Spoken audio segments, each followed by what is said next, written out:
Qual as consequências do pecado voluntário em nossa vida?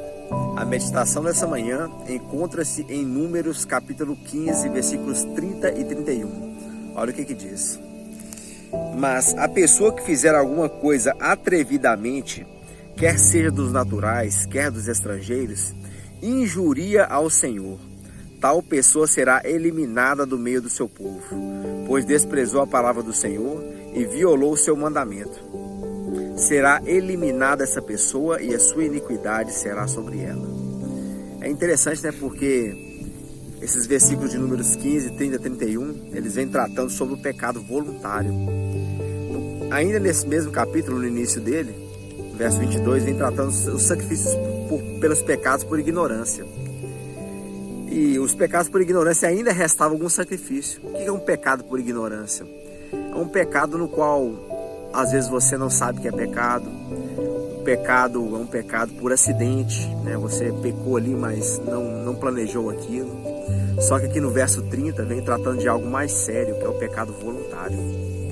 Vem dizendo que a pessoa que fizer alguma coisa atrevidamente, ou seja, uma coisa de maneira atrevida, sabe que é errado, é igual uma criança, né? O pai, ele fala que não é para botar o dedo na tomada, a criança atrevidamente vai lá e bota o dedo na tomada. O pai fala para a criança não sair de casa e a criança vai lá e sai da porta de casa e vai para o quintal. A criança está atrevida. E Deus, Ele deseja que eu e você, nós não sejamos atrevidos. Porque a pessoa que fizer alguma coisa atrevidamente, quer seja dos naturais ou dos estrangeiros, quer ser povo de Deus, quer seja do povo de Deus ou não, essa pessoa injuria ao Senhor. É como se fosse uma criança rebelde, uma criança que não tem limites.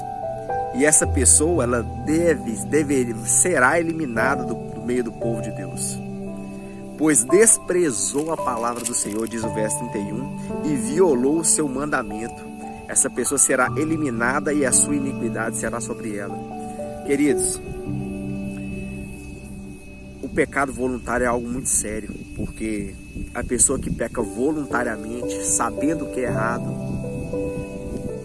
ela está desprezando a palavra do Senhor. O que é desprezar a palavra do Senhor? É desprezar a Cristo.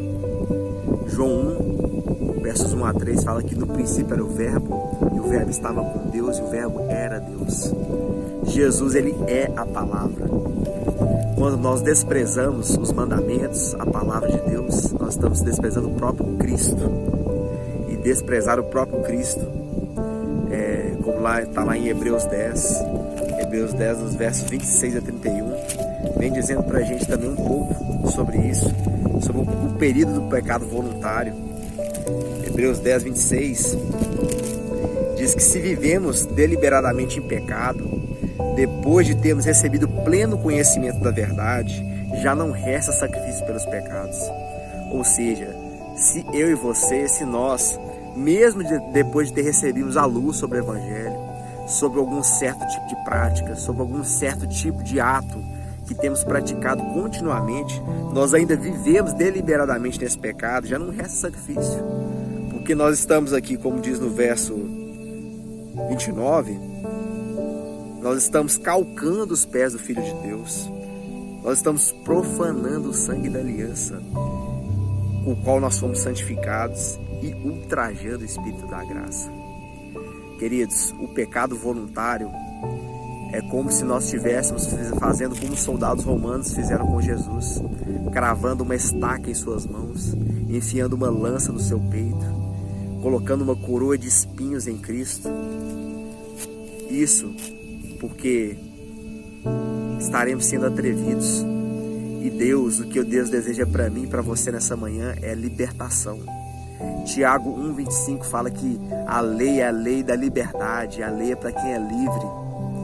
Deus, Ele deu a lei para o seu povo depois que eles foram libertos da escravidão do Egito. O Egito simboliza o pecado. Depois que eles passaram pelo Mar Vermelho e Moisés no Monte Sinai, estavam livres para adorar a Deus. Deus, Ele chama a mim e a você hoje a liberdade, a meditar na lei da liberdade, a ser fiel a Cristo. E a única maneira de prestarmos uma obediência fiel e plena a Cristo é pela contemplação. 2 Coríntios 3, verso 18, fala que pela contemplação nós somos transformados. Muito hoje em dia nas igrejas se pregam sobre mandamento, mas pouco se prega sobre relacionamento. Nós temos que ter Cristo como nosso amigo, como nosso irmão mais velho, Deus Pai como a pessoa mais importante dessa terra, porque Deus, além de ser revelado na palavra, Deus é uma pessoa, o Espírito Santo é uma pessoa, e Deus, ele deseja que eu e você, todos os dias, nós consagremos grande parte do nosso dia para comunhão com Ele, para meditação nas Escrituras, para a oração, porque é unicamente e exclusivamente pelo relacionamento com Cristo que nós, contemplando a sua imagem como por espelho, seremos transformados de glória em glória, como pelo Senhor a sua própria imagem.